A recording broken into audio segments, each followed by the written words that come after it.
Assalamualaikum warahmatullahi wabarakatuh. Waalaikumsalam warahmatullahi wabarakatuh.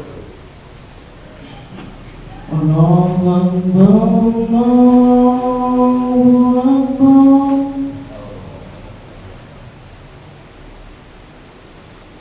Allahu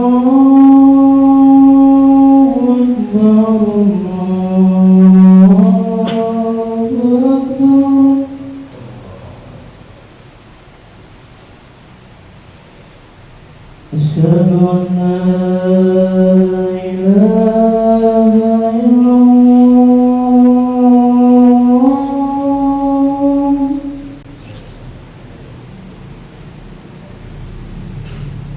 Asyhadu an la ilaha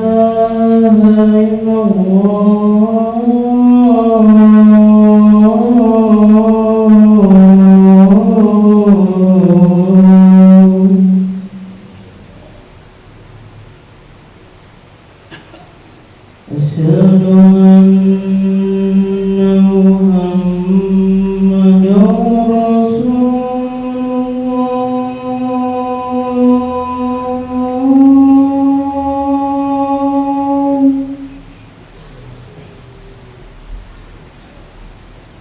Rasulullah.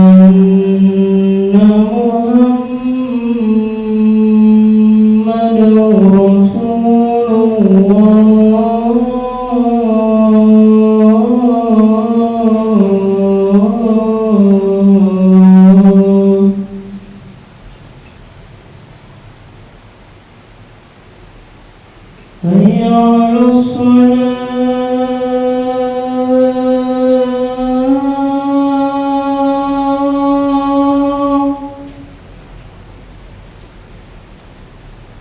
Hayya 'alas salah.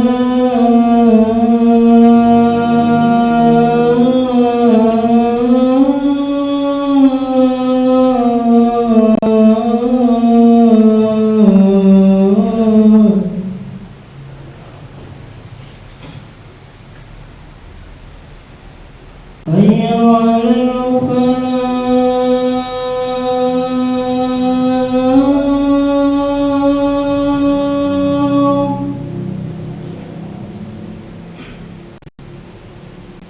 Hayya 'alal falah.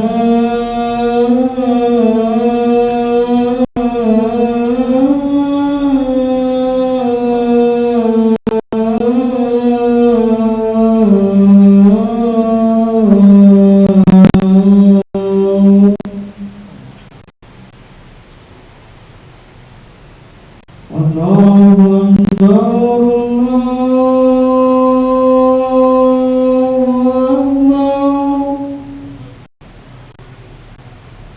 La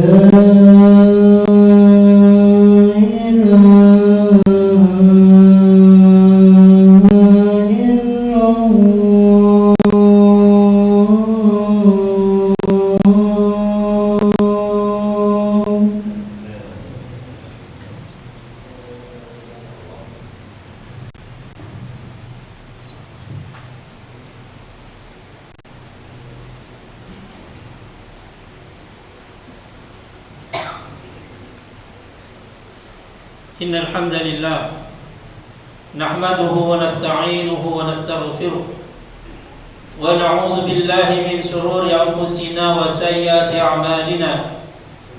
May yahdihillahu fala mudilla lahu wa may yudlil fala hadiya lahu. Asyhadu an la ilaha illallah wahdahu la syarika lahu wa asyhadu anna Muhammadan 'abduhu wa rasuluh.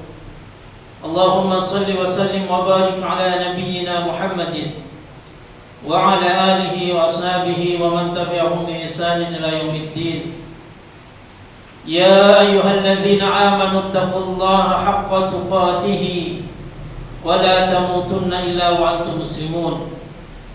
Ya ayyuhan nasu taqu rabbakum alladzi khalaqakum min nafsin wahidah وخلق منها زوجها وبث منهما رجالا كثيرا ونساء واتقوا الله الذي تساءلون به والأرحام إن الله كان عليكم رقيبا يا أيها الذين آمنوا اتقوا الله وقولوا قولا سديدا يصلح لكم أعمالكم ويغفر لكم ذنوبكم ومن يطع الله ورسوله فقد فاز فوزا عظيما. أما بعد فإن خير الحديث كتاب الله وخير الهدي هدي محمد صلى الله عليه وسلم وشر الأمور محدثاتها فإن كل محدثة بدعة وكل بدعة ضلالة وكل ضلالة في النار.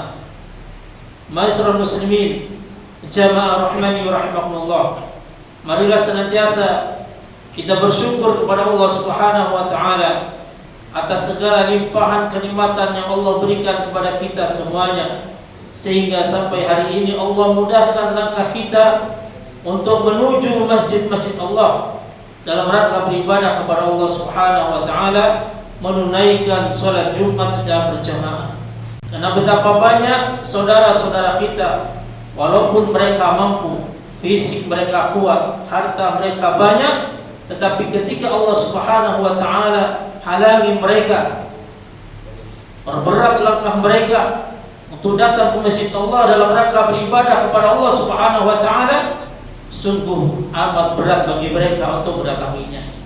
Demikian pula jamaah rahimani wa rahimakumullah, dalam rangka bersyukur kepada Allah Subhanahu wa taala, marilah kita senantiasa tingkatkan ketakwaan kita kepada Allah Subhanahu wa taala. Takwa dengan sebenar-benarnya takwa, sebagaimana disampaikan oleh salah seorang ulama bahwasanya dimaksud takwa adalah an ta'mala bi ta'atillahi ala nurin min Allah tarju thawab Allah wa an tatraka ma'siyatallahi ala nurin min Allah takhafu iqab Allah.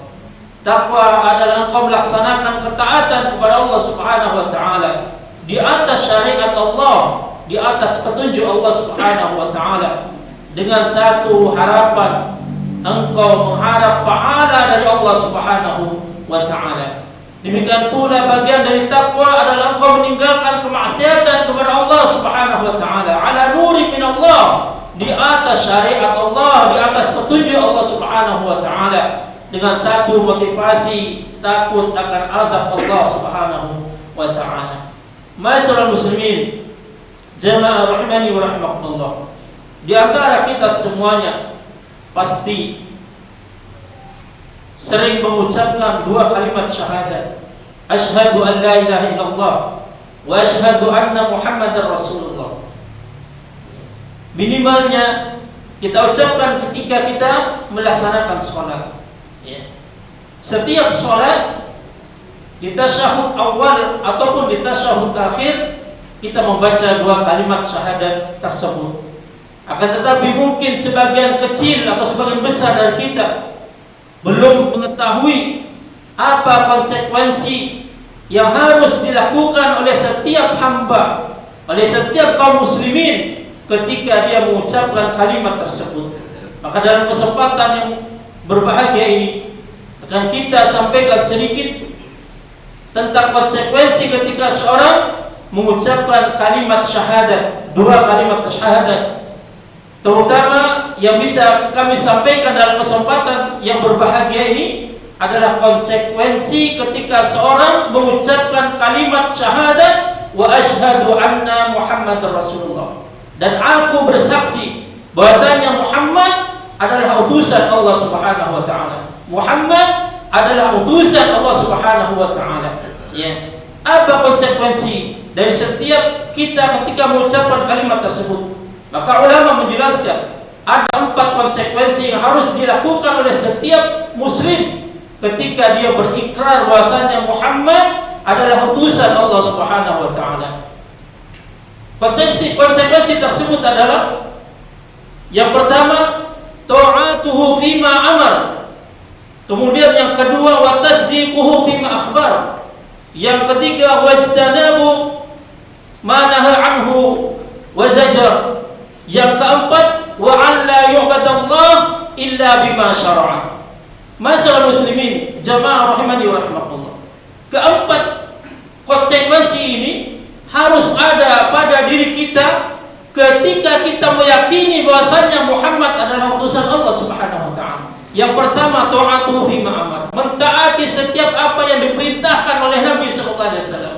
Setiap yang diperintahkan oleh Rasul, hendaknya wajib bagi kita untuk mentaatinya. Nabi sallallahu alaihi wasallam banyak memerintahkan ya dalam perkara-perkara yang berhubungan dengan kehidupan kita.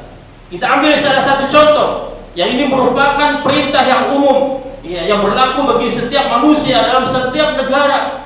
Nabi sallallahu alaihi wasallam perintahkan kita untuk mentaati pemimpin kita, mentaati pemerintah kita. Ada kata Nabi sallallahu alaihi wasallam, barang siapa yang mentaati aku, berarti dia telah mentaati Allah Subhanahu wa taala. Ya, barang siapa yang bermaksiat kepadaku, maka sungguhnya dia telah bermaksiat kepada Allah Subhanahu wa taala. Kemudian barang siapa yang mentaati amir, mentaati pemerintah, sungguhnya dia telah mentaati aku, kata Nabi sallallahu alaihi wasallam. Dan barang siapa yang bermaksiat kepada amir, menyelisihi amir, sungguhnya dia telah bermaksiat kepada aku, kata Nabi sallallahu alaihi wasallam. Maka setiap kita yang ada di negara ini wajib hukumnya mentaati setiap peraturan yang dibuat oleh pemerintah selama peraturan tersebut tidak bertentangan dengan syariat Allah Subhanahu wa taala. Kita ambil hal yang kecil. Pemerintah ya membuat aturan bahasanya seorang ketika berjalan di jalan raya dia harus berjalan di sebelah kiri.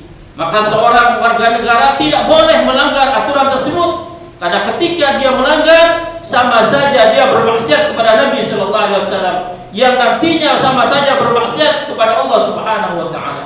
Ketika pemerintah membuat aturan lampu merah harus berhenti, maka seluruh rakyat yang ada di negeri ini wajib mentaati peraturan tersebut. Maka ketika lampu merah dia harus berhenti. Barang siapa yang melanggar aturan tersebut, menerobos lampu merah, sesungguhnya dia telah bermaksiat kepada pemerintah, bermaksiat kepada pemimpin, yang artinya dia bermaksiat pula kepada Nabi sallallahu alaihi wasallam, yang artinya dia bermaksiat pula kepada Allah Subhanahu wa taala. Ma'asyiral muslimin, jamaah rahimani wa rahimakumullah. Kemudian yang kedua, dia senantiasa membenarkan apa saja yang dikabarkan oleh Nabi sallallahu alaihi wasallam.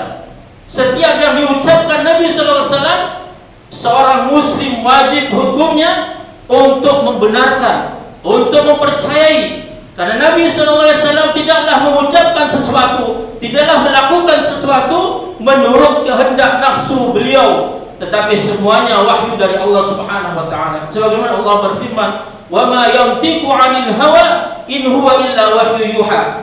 Apapun yang dilakukan, apapun yang diucapkan oleh Nabi sallallahu alaihi wasallam tidak keluar dari hawa nafsu beliau, semuanya adalah termasuk wahyu dari Allah Subhanahu wa taala. Maka ketika Nabi sallallahu alaihi wasallam mengabarkan suatu perkara, baik perkara itu perkara yang lampau, perkara hari ini atau perkara akan masa yang akan datang, wajib bagi kita untuk mempercayainya, wajib bagi kita untuk membenarkan ya perkara tersebut atau kabar tersebut.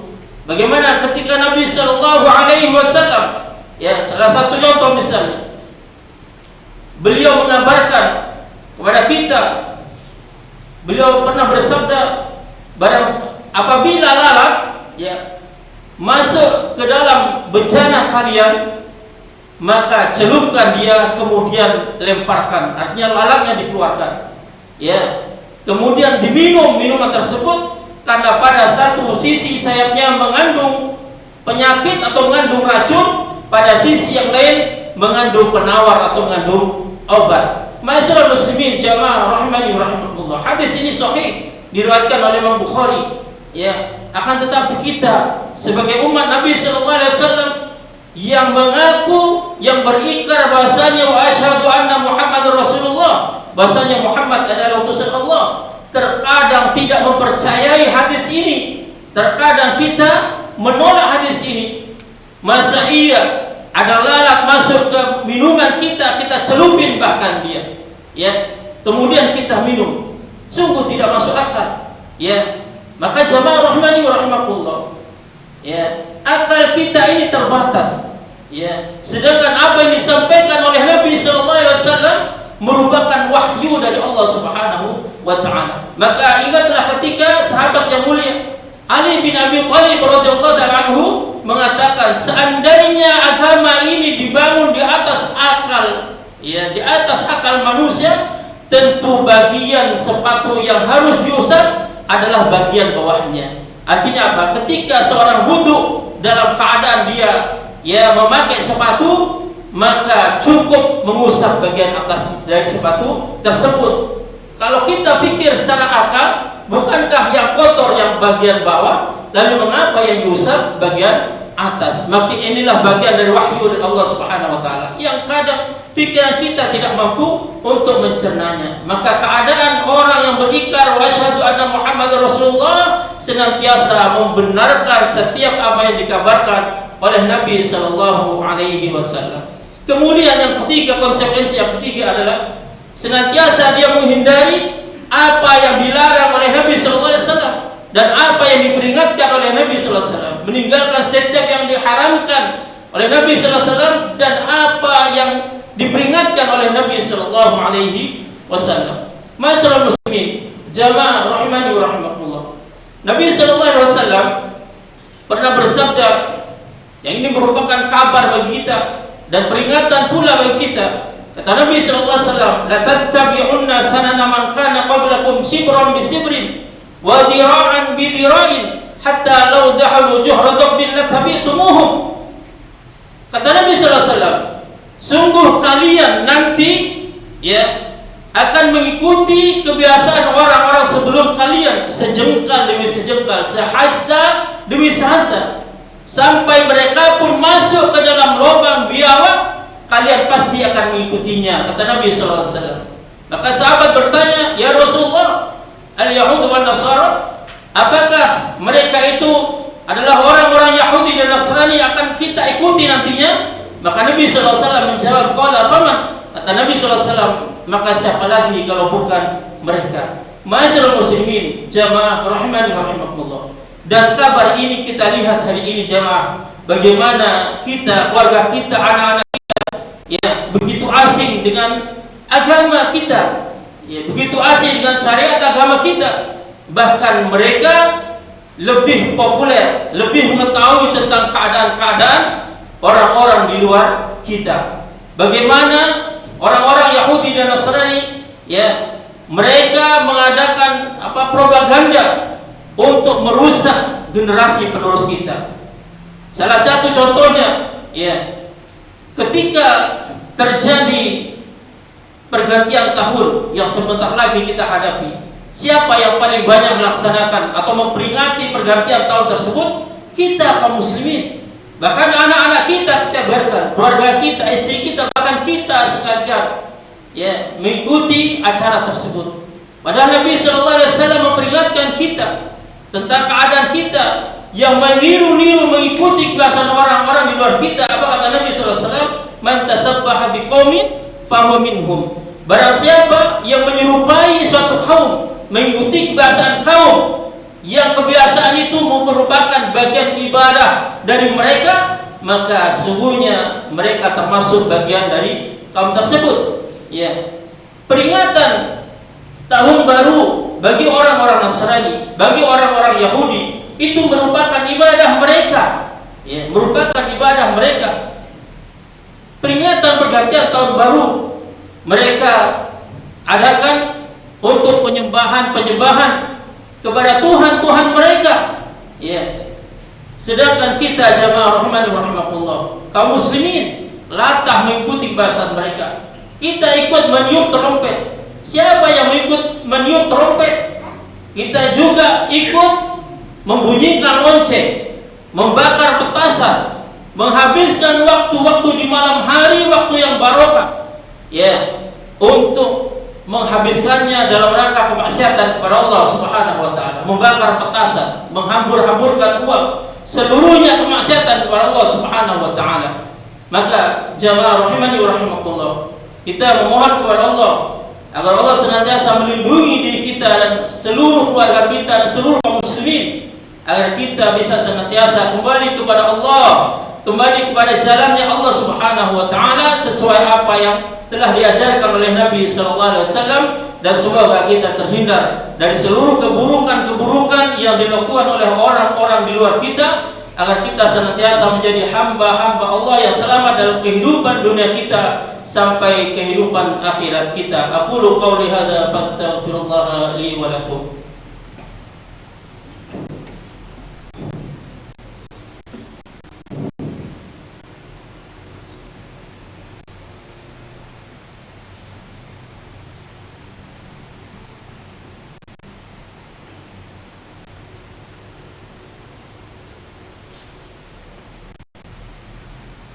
Alhamdulillahirabbil alamin wa bihi nasta'inu ala umuri dunya waddin wassalatu wassalamu ala asyrafil anbiya'i wal mursalin nabiyyina Muhammadin wa ala alihi wa sahbihi wa man tabi'ahum bi ihsanin ila yaumiddin.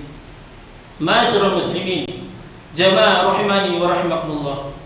Kemudian konsekuensi keempat adalah wa an la yubadallah illa bima syara'a. Dan tidaklah seorang yang berikrar wa asyhadu Muhammadar Rasulullah tidak akan beribadah kepada Allah kecuali dengan apa yang hanya disyariatkan oleh Nabi sallallahu alaihi wasallam. Ya. Ini konsekuensi kita ketika kita berucap bahasanya Nabi Muhammad adalah utusan Allah Subhanahu wa taala, maka jalan menuju Allah di dalam beribadah harus sesuai dengan apa yang diajarkan oleh utusan Allah, yaitu Nabi Muhammad SAW. Ya. Maka seorang tidak boleh beribadah kepada Allah dengan ibadah kecuali apa yang telah ditunjukkan oleh Nabi SAW. Karena Nabi SAW pernah bersabda, "Man 'amila 'amalan laisa 'alaihi amruna fahuwa raddun." Barang siapa beramal dengan satu amalan yang amalan itu bukan berasal dari kami, kata Rasulullah SAW, maka amalan tersebut akan tertolak, akan ditolak oleh Allah Subhanahu wa taala. Seorang yang rajin sholat, ya, yang rajin sholat, apabila sholatnya tidak sesuai dengan ajaran Nabi SAW, maka sholatnya ditolak oleh Allah Subhanahu wa taala. Semua sholat yang dilakukan oleh manusia, ya, telah diajarkan oleh Nabi SAW, baik sholat yang wajib ataupun sholat sunnah, ya. Seluruh sholat diajarkan oleh Nabi SAW, dicontohkan oleh Nabi SAW. Apabila ada hari ini orang yang sholat tetapi sholatnya bukan sholat yang diajarkan oleh Nabi SAW, maka sungguhnya sholatnya ditolak oleh Allah Subhanahu wa taala. Demikian pula dalam urusan haji, ya. Nabi SAW pernah bersabda, "Khudhu anni manasikakum." Ambillah dariku manasik haji kalian. Maka seorang yang haji yang manasiknya tidak sesuai dengan Nabi SAW, hajinya ditolak oleh Allah Subhanahu wa taala. Demikian pula orang yang berpuasa, seluruh puasa telah dijelaskan oleh Nabi SAW, baik yang wajib ataupun puasa yang sunnah. Yang apabila seorang mengikuti sunnah Nabi SAW, wallahi tidak akan pernah mampu untuk memenuhi seluruh sunnah Nabi SAW. Maka apabila ada orang yang hari ini berpuasa tapi puasanya bukan puasa yang pernah dikerjakan oleh Nabi SAW, maka sungguhnya puasa adalah puasa yang batil, puasa yang akan ditolak oleh Allah Subhanahu wa taala. Dan kita lihat hari ini jemaah rahimani wa rahimakumullah, seorang yang berpuasa dengan puasa yang sesuai syariat Allah, sesuai sunnah Nabi SAW, akan merasa berat, terasa berat bagi dirinya, padahal puasanya adalah puasa yang biasa, ya. Tetapi ketika dia melakukan puasa yang menyelisihi sunnah Nabi SAW, ya, dengan ketentuan tertentu misalnya, ya banyak namanya, orang terkadang puasa pati geni, puasa muti dan sebagainya, yang dia hanya boleh makan sesuatu yang matang dari matahari misalnya, atau sesuatu yang hanya berwarna putih, terasa ringan baginya. Ya, padahal persyaratnya begitu ketat. Tetapi kenapa ketika berpuasa sesuai sunnah Nabi SAW, dia merasa enggan, dia merasa berat. Kenapa? Karena ketika dia mengucapkan kalimat wa asyhadu anna Muhammadar Rasulullah, hanya ia ucapkan dari lisannya, tidak berdampak di dalam dadanya dan tidak berdampak dalam kehidupannya. Ya. Dia sering mengucapkan kalimat tersebut, tetapi makna dari kalimat tersebut tidak berbekas sedikit pun dalam kehidupannya. Maka masyaallah muslimin, jamaah rahimani wa rahimakumullah, kita semua menginginkan kita diakui sebagai umat Nabi SAW. Jangan sampai ketika kita di akhirat berjumpa Nabi SAW, kemudian kita tidak diakui oleh Nabi SAW sebagai umatnya. Kenapa? Karena syahadat kita adalah syahadat yang palsu. Kita mengucapkan Nabi utusan Allah, tetapi ibadah yang kita lakukan tidak bersesuai dengan sunnah Nabi SAW. Kita mengucapkan Nabi adalah utusan Allah, tetapi ketika kita mencari jalan menuju Allah, tidak mengikuti jalannya Nabi Muhammad SAW. Na'udzubillah. Maka jamaah rahimani wa rahimakumullah, kita memohon kepada Allah Subhanahu wa taala semoga di akhir kehidupan kita Allah mudahkan kita beribadah hanya kepada Allah Subhanahu wa taala. Allah mudahkan kita hidup di atas sunnah Nabi sallallahu alaihi wasallam, dan kita memohon kepada Allah Subhanahu wa taala semoga Allah jadikan keluarga-keluarga kita semuanya keluarga yang sakinah, mawaddah, warahmah. Allah jadikan anak-anak keturunan kita semuanya anak saleh salihah. Allah jadikan rizki kita semuanya rizki yang halalan thayyiban barakah, dan Allah jadikan akhir dari kehidupan kita semuanya akhir yang husnul khatimah. Semoga Allah wafatkan kita dalam keadaan iman dan Islam, dan kita memohon kepada Allah Subhanahu wa taala sebagaimana Allah kumpulkan kita di tempat yang mulia ini, semoga Allah kumpulkan kita kelak di surganya dengan segala nikmatan yang telah Allah janjikan kepada para hambanya. Allahumma salli ala Muhammad wa ala ali Muhammad kama sallaita ala ali Ibrahim, wa barik ala Muhammad wa ala ali Muhammad kama barakta ala ali Ibrahim fil alamin innaka Hamidum Majid. Allahumma ighfir lil muslimina wal muslimat wal mu'minina wal mu'minat al ahya'i minhum wal amwat. Rabbana atina min ladunka rahmah wa hayyi' lana min amrina rashada. Rabbana zalamna anfusana wa lam taghfir lana wa tarhamna lanakunanna minal khasirin. Allahumma inna nas'aluka 'ilman nafi'an wa rizqan thayyiban wa 'amalan mutaqabbalan. Allahumma inna na'udzu bika min 'ilmin la yanfa' wa min qalbin la yakhsha wa min nafsin la tasba' wa min da'watin la yustajabu laha. Rabbana hab lana min azwajina wa dhurriyyatina qurrata a'yun waj'alna lil muttaqina imama. Rabbana atina fid dunya hasanah wa fil akhirati hasanah wa qina adzaban nar. Wa sallallahu ala nabiyyina Muhammadin wa ala alihi wa ashabihi wa man tabi'ahum bi ihsan ila yaumiddin. Wa akhiru da'wana alhamdulillahi rabbil alamin. Wa aqimis salam.